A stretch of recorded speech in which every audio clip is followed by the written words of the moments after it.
All right, go ahead, Linda. Hello, everyone. This is the March webinar presented by the Essex County branch of Ontario Ancestors. My name is Linda Urquhart, and I will be your host for tonight. Cindy Robichaud and Pat Clancy will be monitoring the questions. Thanks to Cindy and Pat for doing that.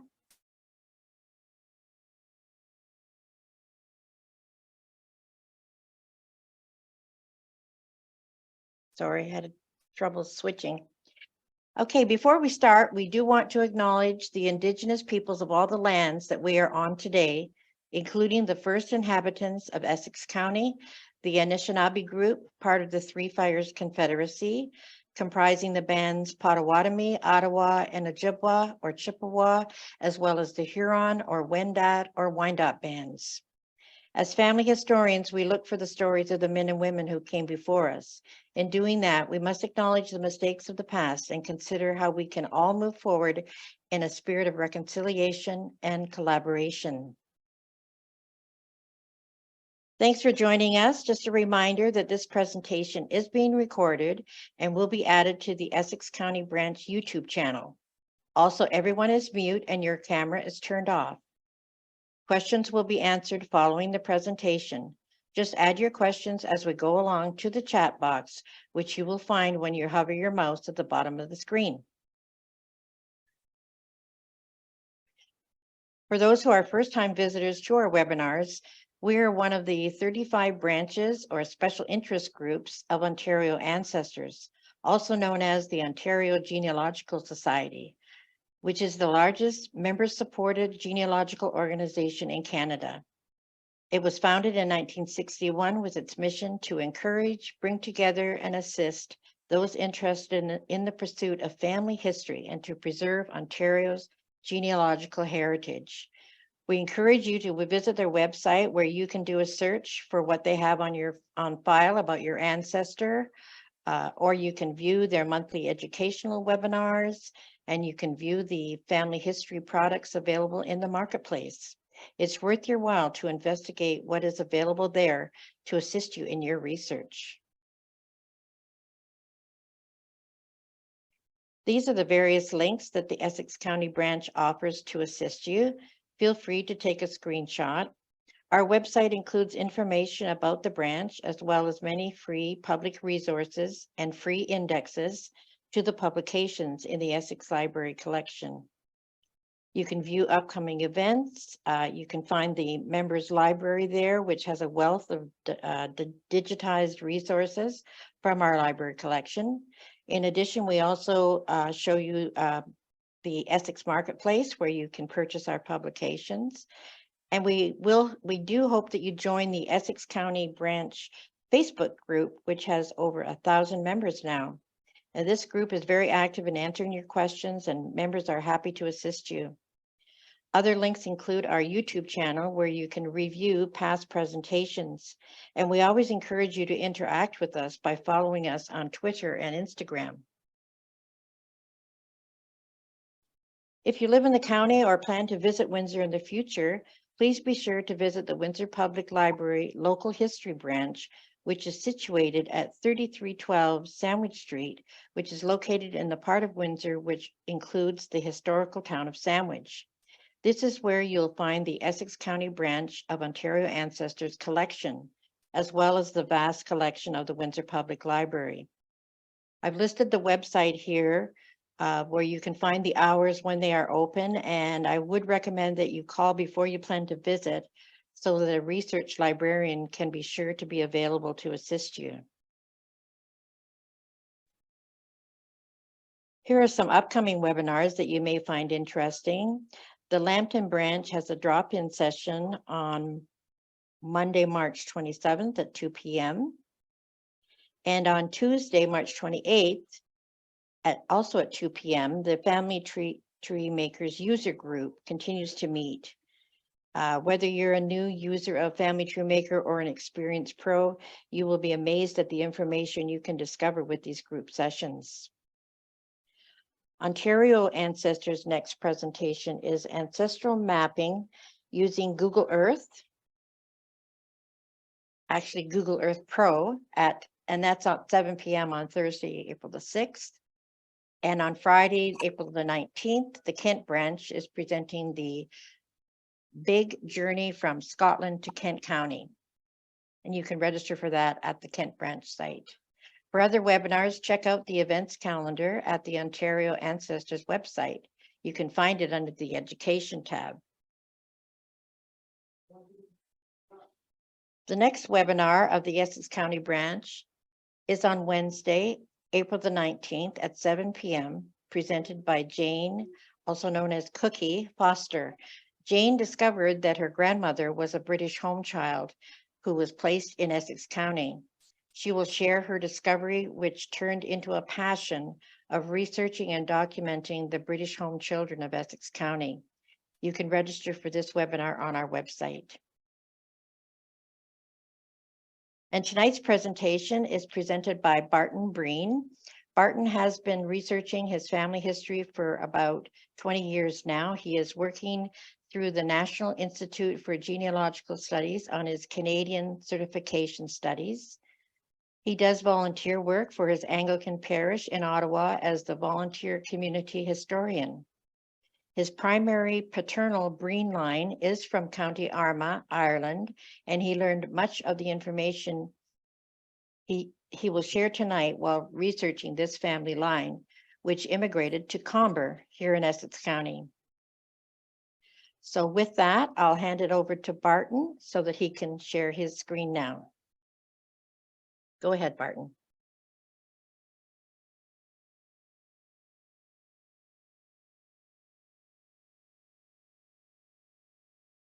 Okay. Great, Thank you looks so good. much. Is that coming through okay? Yes, everything looks good. Thanks. Okay. So thank you very much for that introduction, and thank you very much for the opportunity to meet with you and talk with you. This is the first time I have done a genealogy presentation, so I'll just be open about that. I generally tend to use social media. Some of you may have seen some of the posts that I've put up in the Essex County group. I've shared some there. If you go to that Facebook group and hit on my name, it will bring up and isolate the posts that I've made to that group, and you'll have an opportunity to see some of that, some of which echo some of the information that you'll see tonight, although hopefully we have some new information in here as well.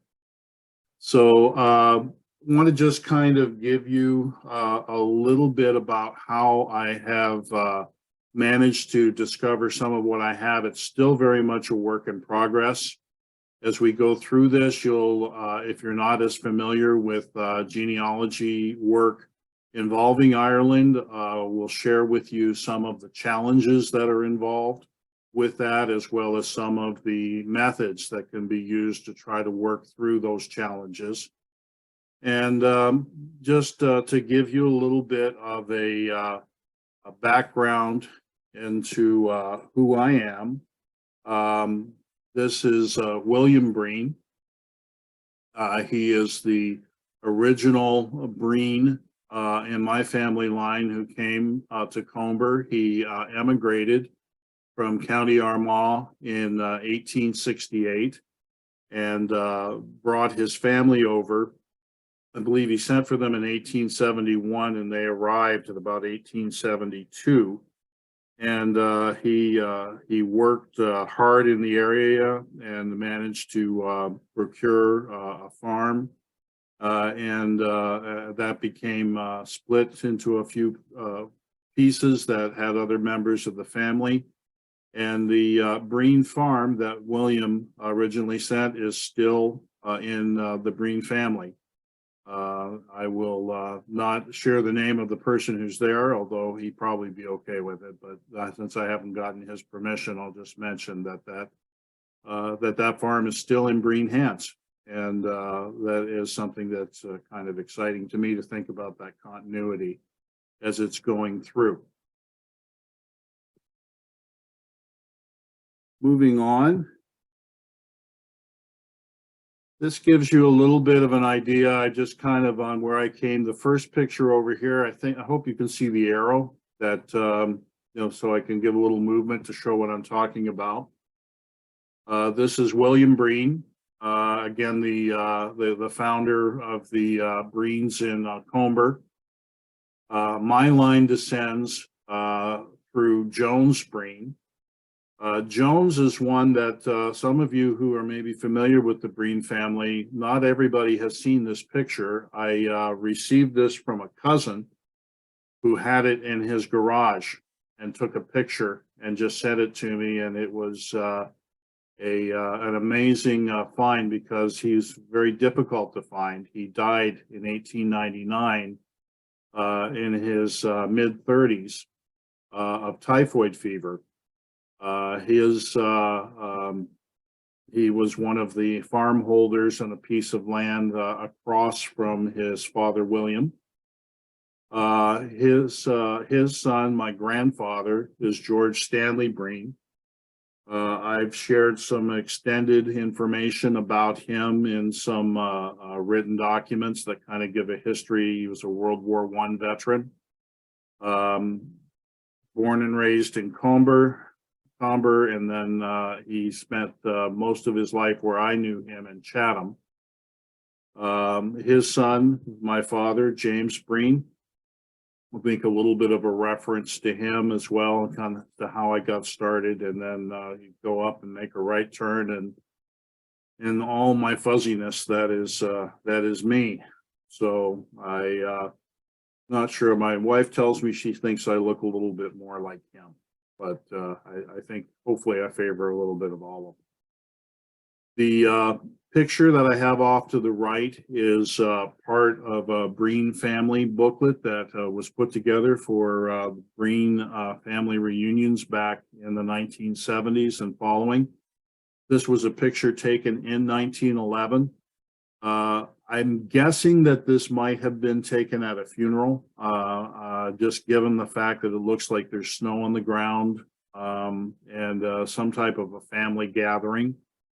But that gives you kind of an idea of the Breen family and what they had grown to when they were taken here in early 1911.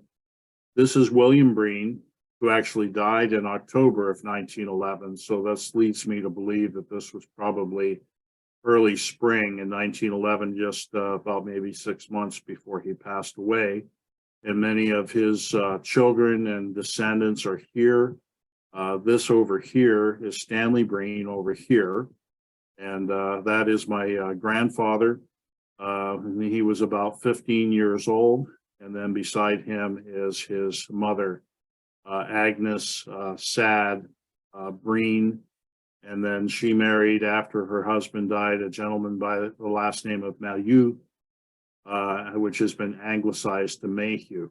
So there's a tight relationship between the Breen family and the Mayhew family through these individuals over here. And I believe that is Victor Mayhew or Mayhew in the background. That's the husband there. So that's just a little bit of information to kind of give you an idea of how I connected and why I've gotten interested. My journey into genealogy began when my father died in 2004. He actually died on Christmas Day and was abroad in Mexico. And as things began to clear, I became the possessor of some of his personal effects, which included a little bit of unexpected history on the family, because Jones Breen, who is again this picture here, was born in Ireland and was his grandfather. My father took advantage of that, which gave him the opportunity to claim Irish citizenship. And so in his putting that together, he had to put some information to demonstrate his validity to the claim. And so he did that. It looks like he hired a local genealogist. There were some very rough notes that I came into possession with, maybe just 2 pages of handwritten notes. And the genealogist that he hired went to Rich Hill, which we'll talk a little bit about that here in the next slides, in County Armagh, which was the parish that housed these records for the Breen family. And he was able to he or she put together some information about the Breen family, in particular, some of William's siblings, giving their birth dates and baptism dates. With that information, my curiosity was piqued. I had some general interest in our family, but my family tended to be rather quiet and tight-lipped about talking about the past and talking at least in my part of it.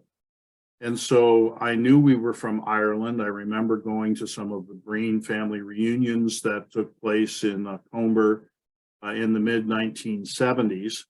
I was born in 1962, so if you do the math, you'll figure I'm about 60 years old.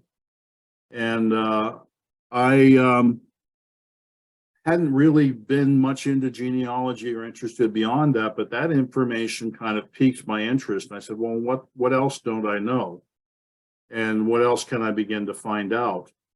I was raised in Burlington, about 3 hours from Chatham, where my grandparents lived and where I remember visiting.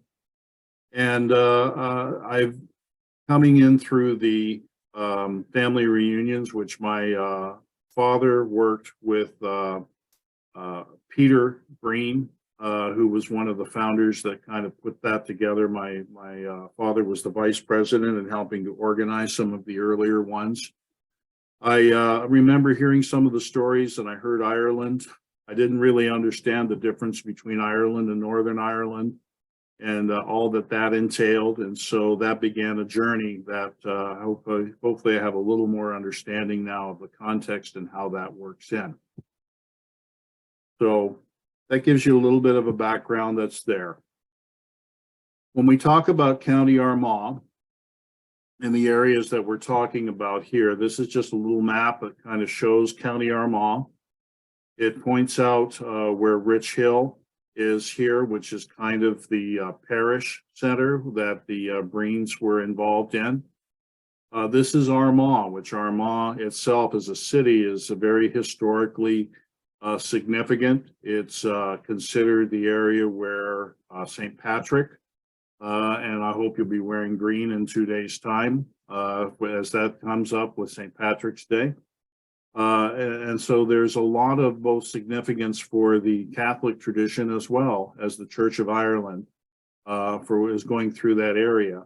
But the Breens come from this area right in here, not too far from Rich Hill, moving over toward Portadown or Portadown, depending on who you're speaking to. And so that's kind of where they came from. The Breen family, talked about the descendancy was most of the information that we had. And I did want to give a little bit of a shout out. I don't know if she's on the meeting with us, but Dora Pinot Fleming has done a lot of work in this area. I'll let her communicate what she wants in terms of a new book that she's put out, but I received it, and this is just a shout out to Dora.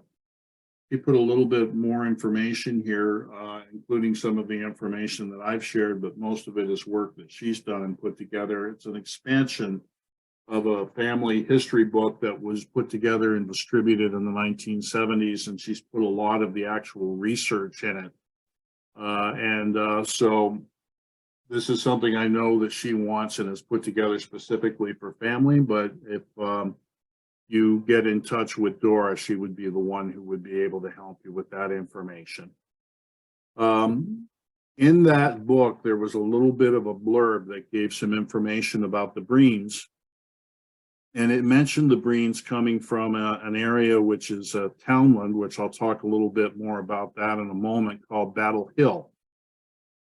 Now, I want you to know that when I went and did some of my research, although Battle Hill is very close to where I found my Breens to be. It's not the actual townland. It's actually a couple townlands over where I found them.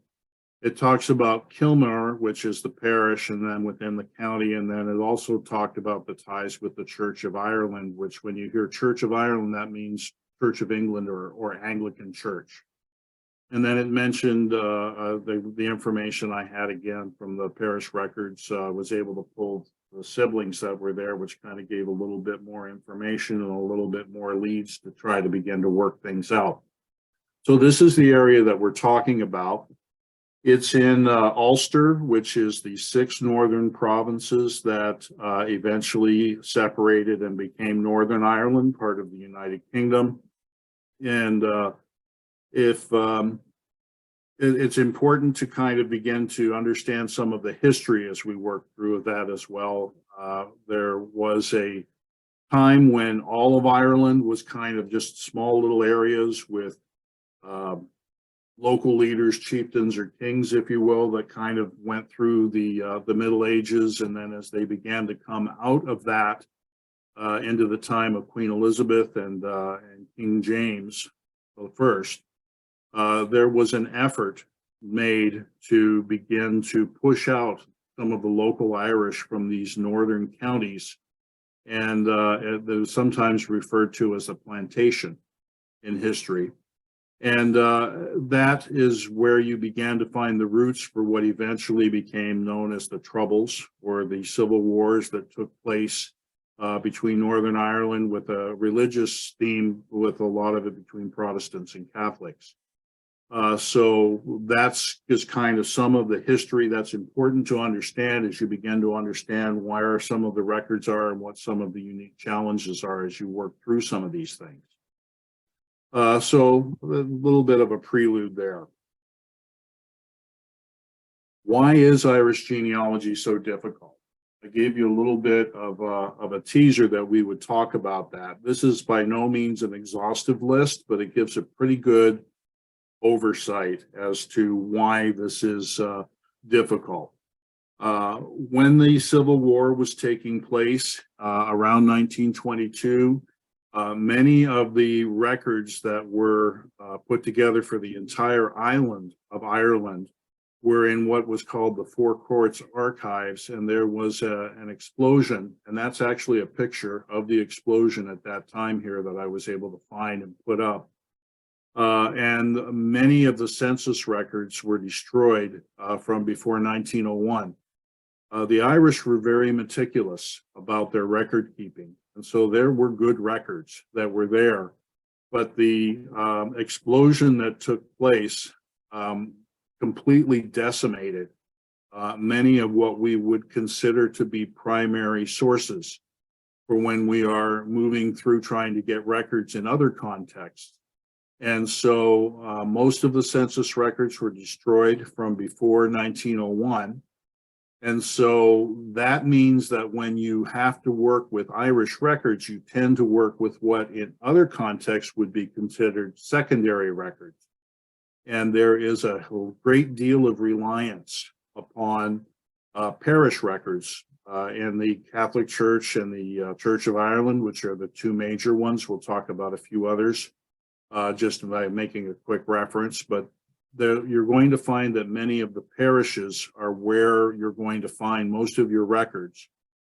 The tax records are key. And so these were like for tithing, for taxes, church taxes that were placed upon members. It wasn't a free will offering. It was an actual tax that was placed, and there were services, civic, that were put together through the parishes as part of that system. Those are key and those are helpful, but they only include the head of the home. And you will find in Ireland that oftentimes there are a great deal of overlap in terms of common names. Breen, which is my surname, is one of the 10 most common last names in Ireland. And so if you begin to go to look through some of the digitized records and do a search to try to find, in this case, let's say William Breen, which is the name of my great-great-grandfather that came over originally, you're going to find a large number of hits, and you're only going to find his name. You're not going to find a lot of records that give the names of other family members. You're not going to find a lot of records easily that give, any particular dates. And the locations that are given are going to be primarily what is known as a townland. Townland is a unique to Ireland type of geographical small area. Probably the closest thing you could come to it in terms of what we're familiar with in Canada and the US would be like a rural route. And so it tends to be maybe a couple of square miles. It varies. Some are larger, some are smaller. And until you are able to determine what the townland was where your ancestors came from, you can do a lot of flailing about, because you'll see names that come up and they may or may not, probably not in most cases, be the person that you're actually looking for. Thankfully, there are civil records that began to be kept in Ireland around 1865. Some of the marriage records were recorded earlier, around 1846. When they first began to be done, they weren't necessarily all that thorough, because there was a little bit of resistance from the churches that were primarily keeping that record before. And so there was a period of time in which there were dual sets of records that were kept, some within the parish, some within the civil repositories. And we'll talk a little bit more about this, but some of these records, depending upon the context of where you're looking and what the religious connection is, some of them are a little easier to get into than others, and some require fees and times, either working through an online service to be able to have access, or finding a local researcher who can go through and is familiar with the archives and can do that work for you. Online records are wonderful, and they are growing. My best estimate right now is, when we talk about the type of information that we're looking at in general, that while there's a huge amount of information and a lot that can be done online, probably about 70 to 80% of records that exist have not been digitized, are not readily available online, or if they are, they're just in an index without being able to actually access the original records.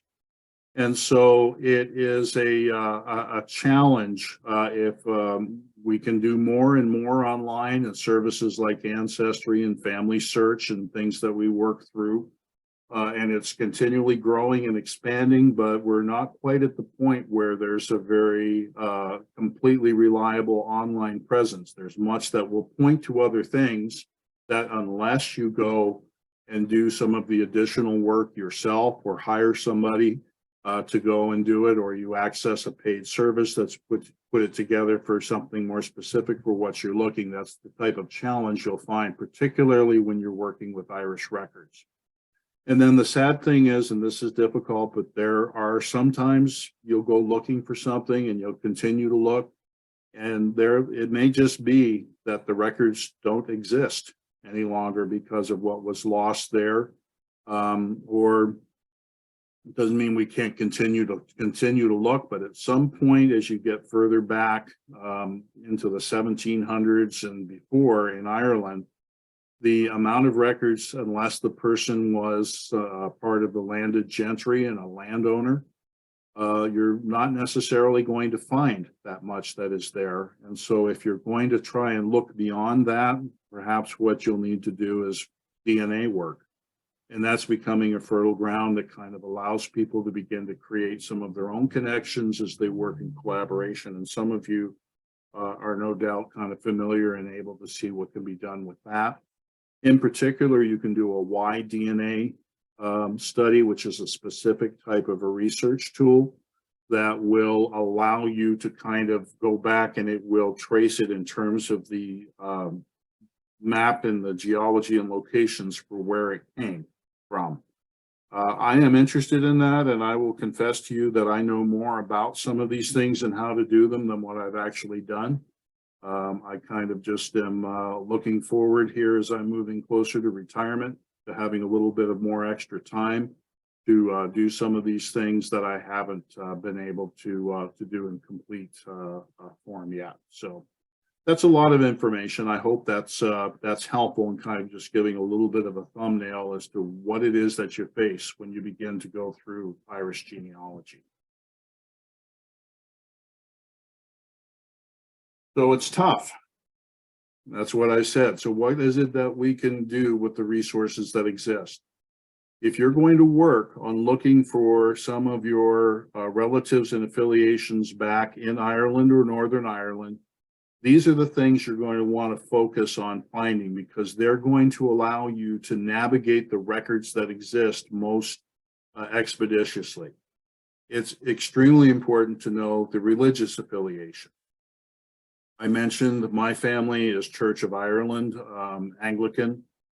So that is very important. If I begin to look through some of the records that I find online, and it's talking about Catholic, I don't want to say that there's never any intermingling, or there haven't been conversions, because that would be an absolute statement, and that wouldn't be true. However, if you look at the history of Ireland, you will find, because of the heat that existed between those different geographical locations and religious affiliations, that type of conversion and moving from one camp to the other, if you will, is not that common. So you don't want to rule it out while you're looking, and you don't want to say it never happens. But by and large, if your family coming into Essex or wherever you are, and you're searching to look back in Ireland, at least for that first generation, possibly the second, that came into Canada, you're going to find that religious affiliation is going to remain somewhat constant going back into Ireland, and that's where you should focus your attention. You're going to want to find where the parish location is for Witham, and parish is actually a geographical larger grouping of the townlands and so forth. Barony are even a larger, royal kind of designation for what where these were based on the feudal system and things that were there. And then I have it capitalized, townlands. The townland, if you can find the townland where your ancestor that emigrated to Canada or the US came from, that's probably the most valuable piece of information that you can have. And we'll talk about a few records that you can tie into to do that. Family names are sometimes interesting to know. If I didn't know from the records that I was given initially from the family reunion who some of the Breens that came from Ireland to Canada were, there are some clues just in the names that tend to be fairly common. Henry, William, James. It's not universal, but those tend to be names for the males that are common in terms of English royalty.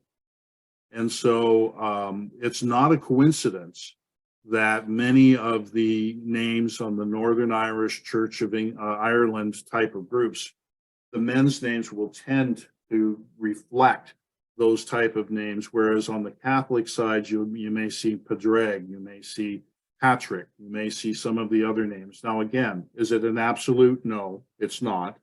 But you will see, as you look over a broader picture, those type of patterns beginning to come out. And if you don't know otherwise what the religious record is, just something like that might be a little bit of a hint that kind of nudges you and say, well, maybe you ought to look and focus on if the names you're getting are more English sounding, then perhaps these are Church of Ireland people. And if not, then these are more looking into Catholic. So that can help you a little bit. But once you find a townland, you have got an anchor that helps you to begin to distinguish between the many common and repeating names that you will find. And that will help you to begin to find more records through parish records, newspapers, civil records. Civil records oftentimes tie to and mentioned on the bottom of them. We'll see some of them here. I'll show you what the town ones are. And again, we've given a little bit of the history.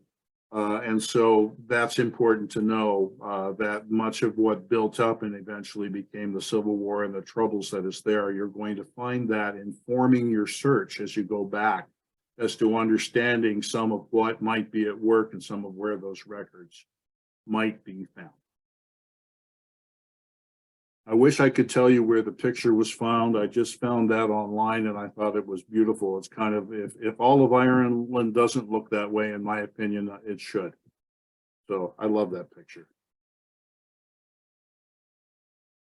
So when we talk again about some of the primary religious groups in Ireland, again, I'm going to focus mostly on Roman Catholic and Church of Ireland because that's where most people are going to fall in. Roman Catholic Church is present throughout Ireland. The parish records tend to be more accessible through the National Library of Ireland. So you can actually go to the website for the National Library of Ireland, and you will find that the Catholic Church has shared a great deal of their information, and it can be accessed in that manner. Most of the records there will go back to the 1880s and are available online. The civil records, we'll talk a little bit about where and how you can access those, are helpful as well, but the parish records themselves tend to be a little bit stronger and give you a little bit more information than what the civil will, but they're good collaborating type of information. Church of Ireland, not surprisingly, is primarily concentrated in Northern Ireland. There is not a central repository overall, and this is just a practical thing to be aware of. Many of the dioceses and parishes get a lot of their income by charging for access, and so they passively resist digitizing and putting records together. When you go to the Church of Ireland website, Anglican Church, you will see some postings that are there that talk about some of the projects where they're trying to bring the records together into a central repository. There's very few that are available in that particular opening, which are allowed for free. And when you think about the history of Ireland, when the great immigration from Ireland began to take place in the wake of the Great Potato Famine, my Breens came over in the 1860s on the tail end. Armagh wasn't particularly impacted by that as much as other areas within Ireland, but there was a significant reduction in the overall population of Ireland. In fact, the population of Ireland today is very much less than what it was when we're going back and looking at these records. So we're used to thinking in terms of Canada and the US about population growing, and with that, the expansion in the records. There was a depletion of population that took place. And so where I think, and my numbers are very rough here, population back in the 1800s in Ireland was getting close to about 35 to 40 million. And I think it's somewhere now around 12 to 15. And again, that's off the top of my head. I'm happy to be corrected by anyone that knows better, but that degree of population reduction is there. And so many of these dioceses and parishes that are there for many years have struggled because of the loss of their parishioners. There have been closures that have taken place and records consolidated from one church to another. And so a lot of people claim and look to Irish research, and it's becoming more important as genealogy is becoming a more popular hobby for many people. I think genealogy is considered to be the second most popular hobby in the Western world. And it's because what used to be a rich person's hobby, because it took money to hire people, it took money to travel, and it took leisure time that wasn't available to the general population. Many of those things now have been neutralized because of the internet, because of being able to do things online. The interest has been growing. And so this has become, particularly in the Church of Ireland, has become a source of income for them. And so the local researchers will offer the services, and then a portion of their fees that they charge for doing that will go to the diocese or go to the individual parish. And then this is why, particularly for Anglican in Northern Ireland, you're going to find that civil records are probably more important unless or until you can begin to access some of the parish records and begin to figure out where they might be for your particular family. Now, of course, these aren't the only two people here. Probably the next most common would be Presbyterian. Those were, again, the Presbyterian is the Church of Scotland. They're primarily, again, in Northern Ireland because of the historical plantation and movement that's coming in. Presbyterians were a very persecuted group, and so the number of emigres coming out of Ireland into Canada, there tended to perhaps be a higher number of Presbyterians that would come out than what might otherwise be thought because of their representation in the population within Ireland. So Presbyterian churches, by their nature, tend not to have a lot of collaboration and central repository and records. And so if you're working with a Presbyterian branch of your family that came in from Northern Ireland, you're going to have to try to find where the individual records went for that individual area where they were. So part of your challenge is going to be locating the area where they end, hopefully maybe doing that through the civil records, finding a townland, and then you can begin to contact some of the genealogy societies, some of the Presbyterian churches with some history, maybe find someone who will give you a little bit of direction as to where some records might be if they exist for the Presbyterians. Jewish is another common one. If you contact local Jewish organizations, again, it's important to know the locations. Jewish families tended to live in towns or cities and generally were not farmers. So that's a little bit helpful. You know, you're going to be looking more in the central towns and cities there. There are other groups there. I didn't want to get too deep in the weeds, but it's basically the same method as what I talked about with the Presbyterian Church of Scotland. That's what you're going to need to do for any other organization that you're looking for. Moving on. I tried not to get too busy with my slide, and this is my sin slide here where I broke my rule and said, I'm just going to do a little bit of an information dump. In my situation, these are the things that I was able to pull from my records. Now, this might look like it's something that I put together in, a couple of days of looking through and putting it through, but I want you to know that when I started, I was pretty clueless. I didn't have a history or any training in genealogy. I will confess to you that if you spend time on Ancestry, I was one of those people early on who was really excited about the hint system that they provided. And I kind of had an idea if a name popped up and it looked like it was the person that I was looking for, I would get excited. And not knowing any better, the trees that I was building then, I would just hit accept and not really do any careful work in the background to make sure and make strong connections based on source records that said, yeah, this is probably the right person because the time matches, the location matches, the family names, relationships, and the general ages of the people involved are there. There's some other whatever records there are that you're finding and looking at. So I learned a lot of this by trial and error, and then over time by beginning to do a little bit of training to figure out what was going on. So this is the things that in my family context helped me to do some of the things that I'm telling you about, sharing them with you so I can kind of give you a little context as to how it worked in the wild for me. Your mileage may vary. Your experience certainly will, and your family will be different than mine, but maybe something here will give you a little bit of an aha moment or something that will help to look at. So first, when you're going to look at trying to find more information, I am now a strong advocate of saying the first thing you should do is go back and look carefully at what you already have. because oftentimes there's things in there that perhaps we've glossed over or we haven't thought of the significance of. So after a while, I began to look closely at what I already had. I went back to the family history book that was distributed at the family reunions. I looked at the descendancy charts of all the children of William Breen, and his wife was Annabelle McCann. And then I looked at the short narrative histories that were in that little booklet that were given out at the family reunion. And I found out from that William had a sister whose name was Mary Ann Breen, that she married Joseph McFadden.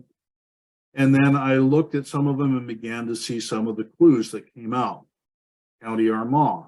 So that began to tell me this was Northern Ireland. I saw Battle Hill mentioned. Battle Hill, I found out, is a significant place within near the county of Armagh where a battle took place back many years back. And so that's why it's called that. It's also called sometimes Bottle Hill. And so I learned a little bit about that and went into the libraries, looked at some of the records for that. I found out that William and Annabelle had been married at the Rich Hill Church near Armagh. That was from the records that I found in with my dad.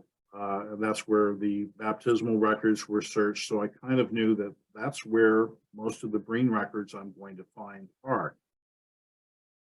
I mentioned to you about the history of how they came to Comber. Mary Ann Breen, her husband, Joseph McFadden, was from Kilmore, Armagh, and he was a linen weaver. That's a theme that came out in a lot of my other work that I found out for County Armagh, and particularly in that area near Rich Hill. Linen weaving was a very common, lucrative industry that until industrialization began to take place in the area was a cottage industry that people would work from either within their homes or they would walk a short distance to an area where they collaborated.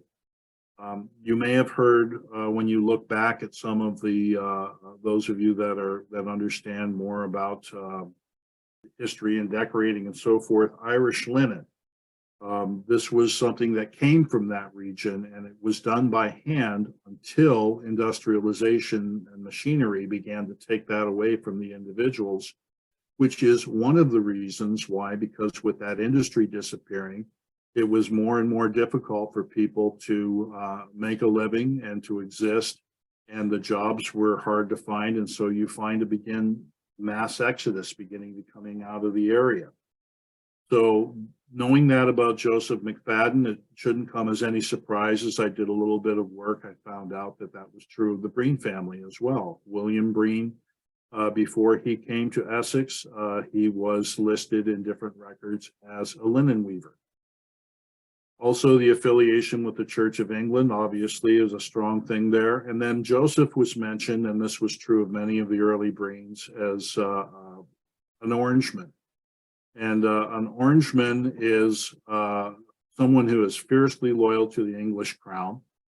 Most of the history of the plantation, the people that were settled into Northern Ireland came from the Scottish lowlands or came from the English borderlands. And so there was a very strong sense of loyalty to Queen Elizabeth, to King James, and then those that followed. Orangemen, that's a tip of the hat to William of Orange, and you can read some of the history for the UK and go through that. You'll understand what that reference is. So many of these Church of Ireland immigrants that came into Essex County, you'll find that lodges were established for the for Orangemen as masonry kind of organizations, the same things that they were involved in the Northern Ireland where they came. They established those, and you'll find those very strong within Essex County, particularly for the first generation or two as they come in. And then in my family, what I found was that after about 2 generations, the affiliation with Orangemen began to drop off. And where there are masonry connections, it tends to be the International Order of Oddfellows. So that still exists in the area, and some of you may be familiar with that. And that was a diminishing of some of the animosity that existed, and which is what you would expect as you leave the crucible and you have more time and you have other generations that come in. You begin to settle into the area and you begin to not necessarily fight the same battles that perhaps your grandparents or your parents fought. So again, I'm sorry, that's a big information dump, but hopefully that helps. That gives you a little context for where I'm going. Let me just check my time and make sure I'm not going. I am needing to wind up, but we're getting close. So as I went in, some of the key records that I found that would be helpful was I found a marriage record in the family search. Here it's at this, I'm just showing, hopefully it pops up and you can see it. And I was able to find the marriage record that I had referenced in the parish that shows that William Breen, whose father was Henry Breen, married Anne McCann.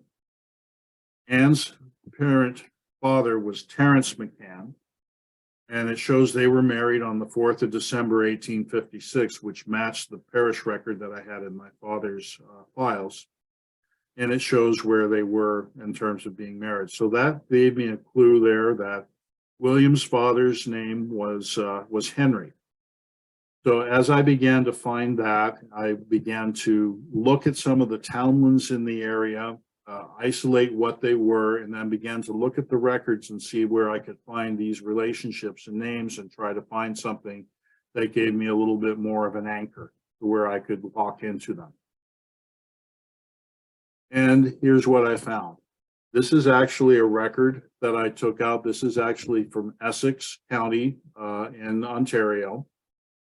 I couldn't find very much under William Breen. I looked through William Breen's records. I looked through everything that I could find, but when it came to giving information of what was going back on in Ireland, there wasn't a lot that I could find. And so, as many of you know, when you're in a family and there's more than one sibling, oftentimes you'll find information in another branch of the family through one of the siblings. And so as I looked carefully, I found the death record for Mary Ann Breen McFadden. And lo and behold, the death record that was given by Joseph, her husband, gave the names of her parents. And so here you have Henry Breen, which confirms what I found elsewhere. And then Belle Riddell. First time I found that name. And when I found that, I was really excited because that was just something that was new that maybe a lot of people don't know that. I'm glad I'm kind of a family researcher who believes that the past belongs to everybody. And so I try to share that and get that out to people. But I was kind of excited to find that. And so that gave me some information. And I knew then that William's parents were Henry Breen and Belle Riddell. Now, there's some things you need to realize, and this is just some general information that is related to genealogy. Many of you, I'm sure, know this.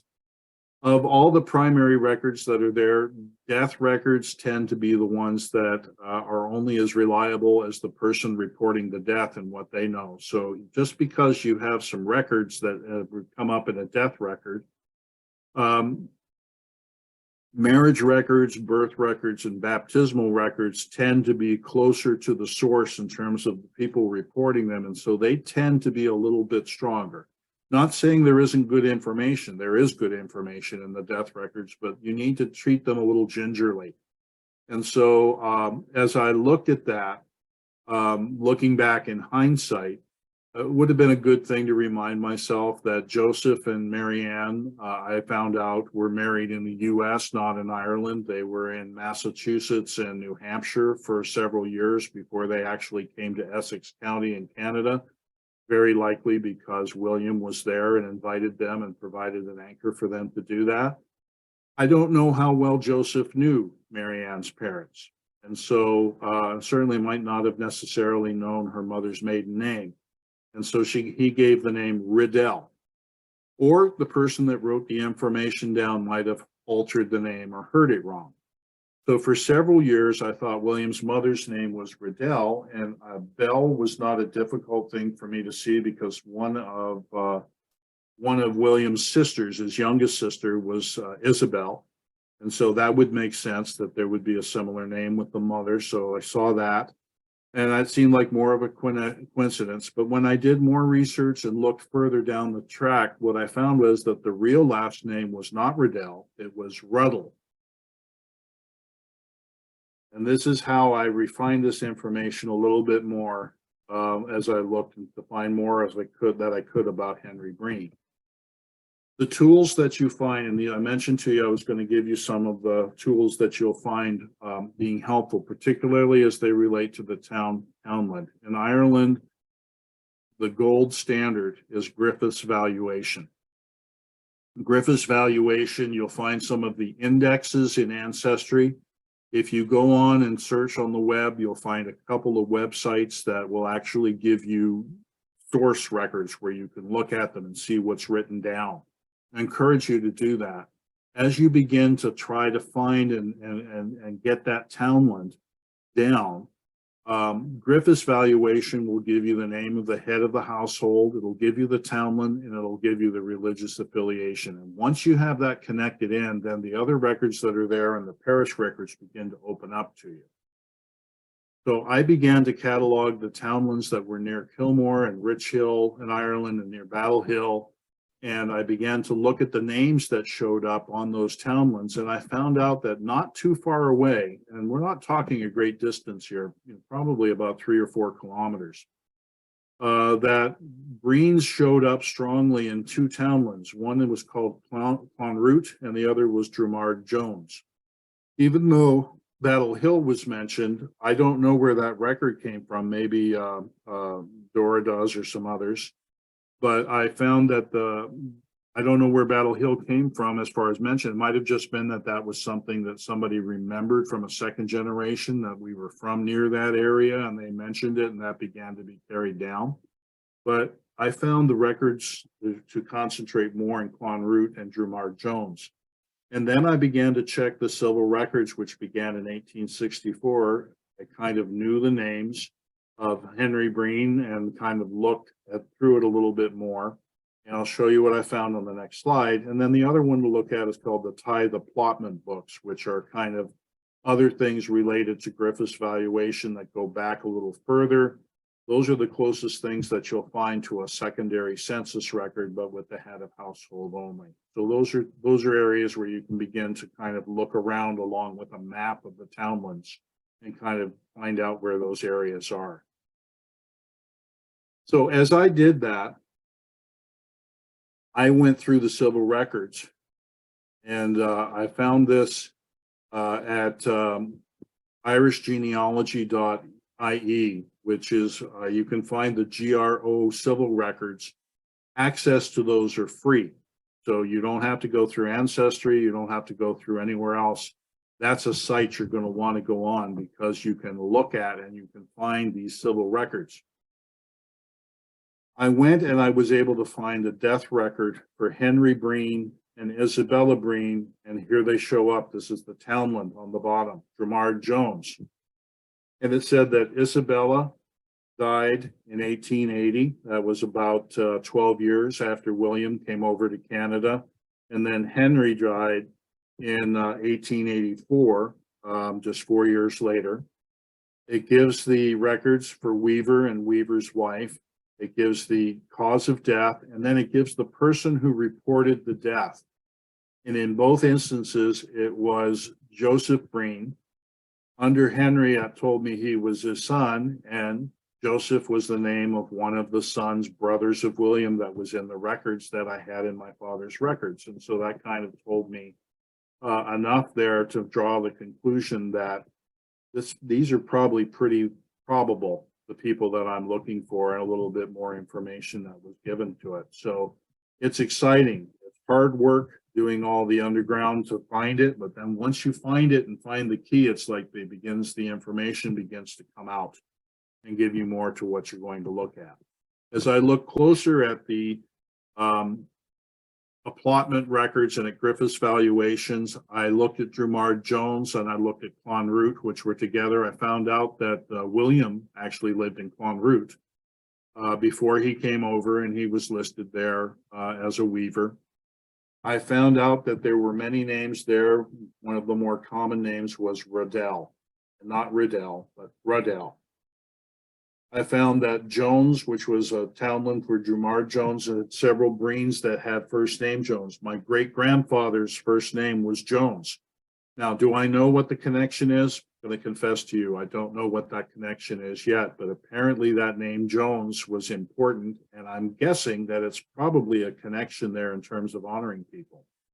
McCann, which was William Breen's wife, were very common. I was able to find in Annabo, which is another townland, which is right next to these two other townlands that are there, Terence Breen, Terence McCann, and Annabo, and that was the father of William's wife that was there. And I found a death record for him that gave me some clues. And then I've had some DNA connections with people.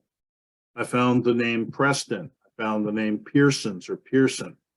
I also found the name, a lot of Jacksons, and something that struck out to me as being interesting is that when William came over to Essex in 1868, the 1871 census shows him living with a family called Jackson. And Jackson, when you look at it, it says that they are Irish. These things don't take place in a vacuum. What you're going to find very often is that the names that begin to appear in Ireland in these areas and communities where they are, they're going to tend to be people who also, when they come over to Canada, tended to settle near one another, and there's a lot of communication with them, calling back for them to come in. These connections, one of the things that illustrated that to me was William's youngest sister, Isabella, married a gentleman by the name of James Greer.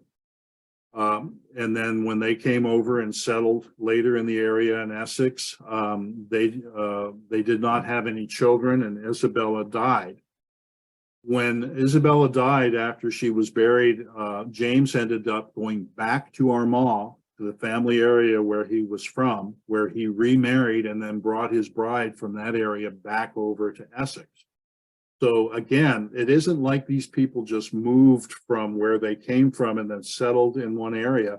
They continued to communicate with one another, and you're going to find that there's a lot of relationships and names that you'll see with intermarrying that are taking place in Essex County that are because those families knew each other and were connected and somehow helped to support and bring one another over. And so that's a good dynamic to be aware of as well. If you begin to see a mix of names in a townland that is similar to what you're finding in your descendancy charts and the names that you know, that should cause you to perk your eyes up a little bit and begin to look and say, I wonder if that's just a coincidence, or I wonder if maybe there's a connection there. And then you can begin to do a little town, a little family tree, perhaps do a little bit of study on that other name. And finding that connection and confirming that townland or that parish may give you the key for what you need to find the other information that you're looking for. So again, a little bit of a hint that I hope will be helpful maybe for others. So where am I now? I'd like to tell you that I've got enough information that I could just put it together and give you all this information, but I don't. I haven't had as much time as I would like. I haven't had as much funding. My bucket list, one pretty high on the list, is being able to make a research trip over to Armagh and begin to look at some of these things. So I'm hoping that that will happen. But where am I right now? Well, as best as I can tell, what I've kind of figured out at this point is that Henry Breen's father was named Edward Breen. I actually have a death record for him. Breens tended to be pretty long-lived. And it shows him dying in 1865 in Clonroot, which again is where William was from and is right next to Drumard Jones. And it was reported by John Riddell. That's not a coincidence, is it? Do you think? Well, maybe it is, but I don't think it is. And that's the same last name as Henry Breen's wife, Isabel. So there's a connection there between the Breens and the Riddells. And it's in the same townland. Now, maybe it's an uncle. Maybe I'm going to have to revise some of that as I find more information. I also found that there's probably some siblings of Henry Breen. There's likely an older brother, Thomas Breen. Henry was born in 1804. It looks like Thomas was born in 1802. That's possibly a cousin, but I have reason to believe that that might be a brother. There's another younger Edward Breen that I don't have a lot of information about.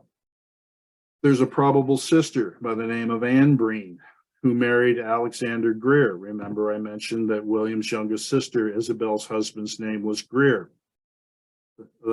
Alexander died and she remarried, and the record says John Forbes, but I'm thinking maybe it's Forbes. We'll find out as we look a little bit more. I have the record for Terence McCann. I think it's the Terence McCann that ties in through my second great grandmother.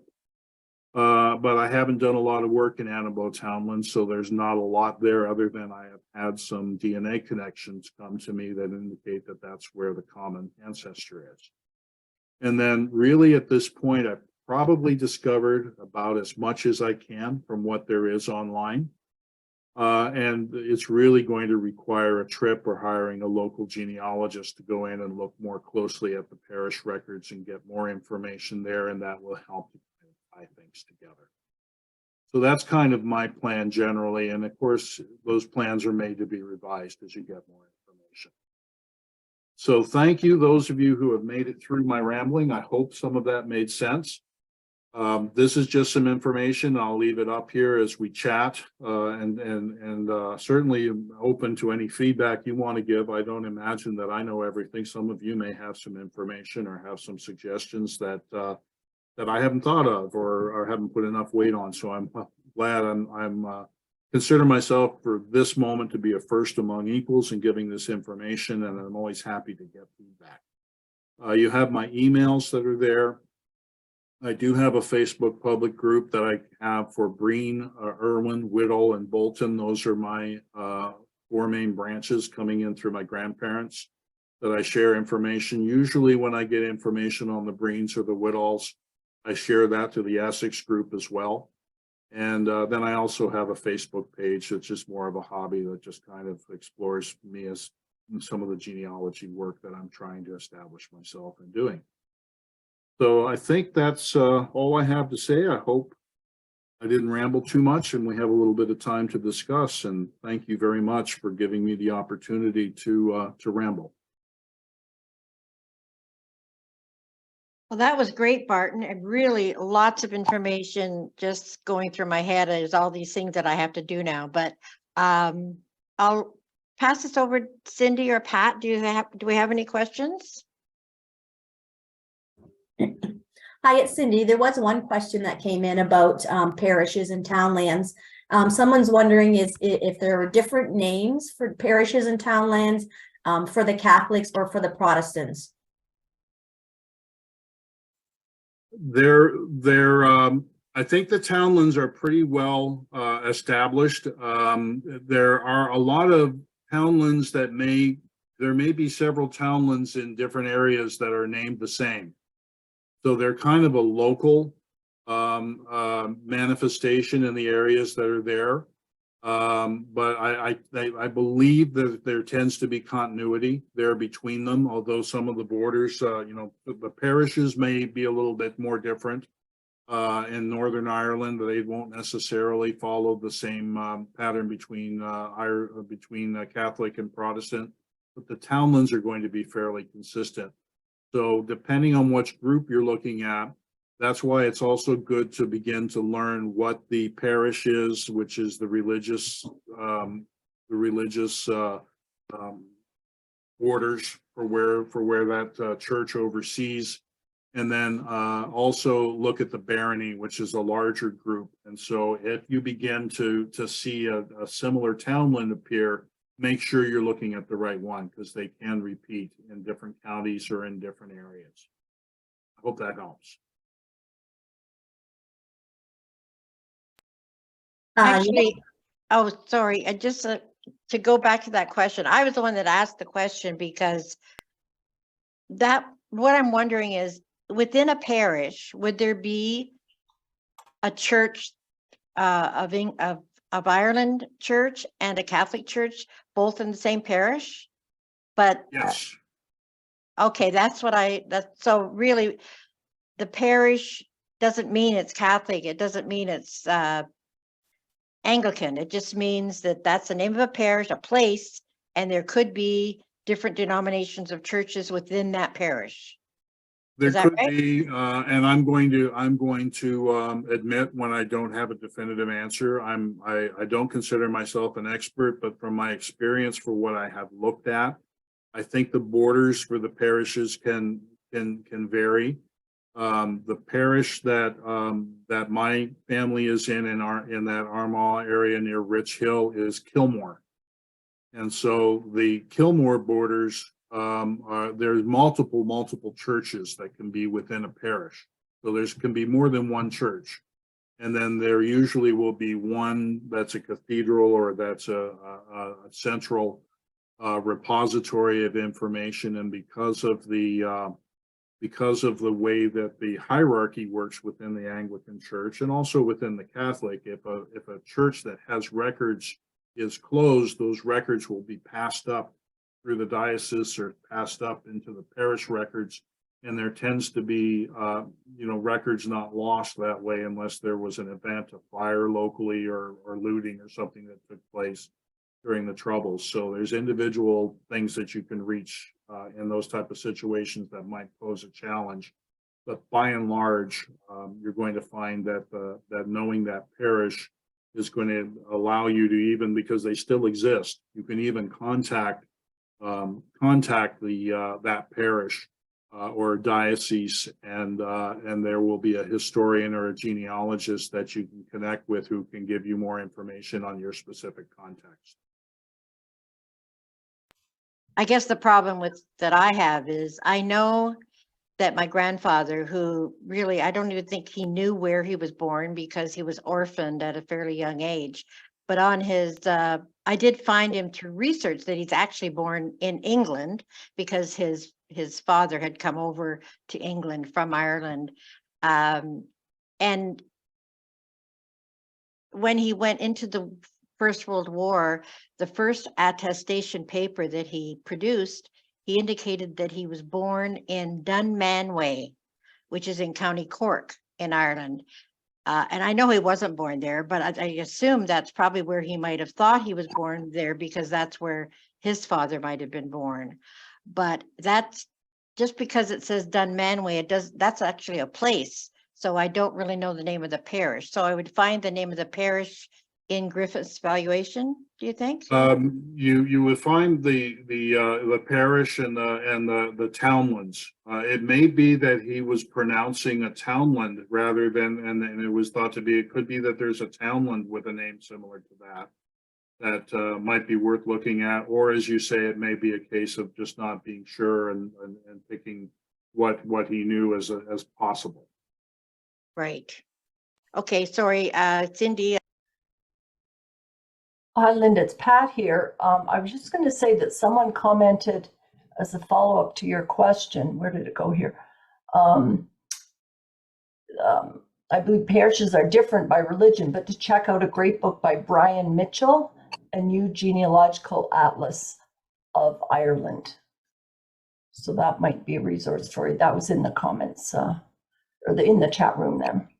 That sounds like good advice. There is a question here from Mary.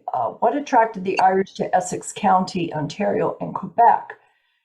She isn't sure of her great-grandparents' names or where they're from in Ireland, but they have Catholic Irish that lived in, would it be Butte, Montana? MT is the abbreviation, and Syracuse, New York. But her DNA matches are coming up in southwestern Quebec, and not sure why. I have some family in other branches. The Whittals are a family that goes through my maternal grandmother, so I know a little bit about this. Quebec, or what was known as Lower Canada, although we think of that as a primarily French, and there was a high percentage of French, about half the population of Quebec in the 1800s was English speaking. And there was a significant population, particularly in southwestern Quebec, with the farmlands that were there. There was a fairly significant English population. In fact, areas where the primary language was English. And then it wasn't until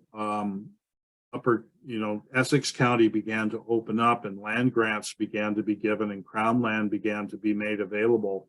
Many of those families chose to emigrate to Essex County. And the primary lure was land. And there was also jobs through the railroads and the clearing of the land and things that were necessary to do that. So you'll find that in my case, the Whitall family came originally from England, and they settled in southwestern Quebec and were there for about 40 or 50 years before they moved on, in their case, to Essex. But you also have a significant number of families that emigrated to the United States and would be in Vermont and New York. And so that is very common. That's a common pattern in migration. And there were many English speaking families that came through Quebec that did that. There was it's Pat again. There was also reference to John Grenham's website. He has written quite a number of books as well on Irish research. So he is I would echo that. I haven't, again, that's one of the areas where I need to catch up, but I have definitely heard that name and I appreciate that feedback. Yeah, so for everyone. Now there was a question early on about Dora's book and how people could access it. So in case people didn't see in the chat, she has donated a copy to the branch that will be added to our collection at the library. So eventually they'll be able to see it in the members library as well as on the shelves at the Windsor Public Library.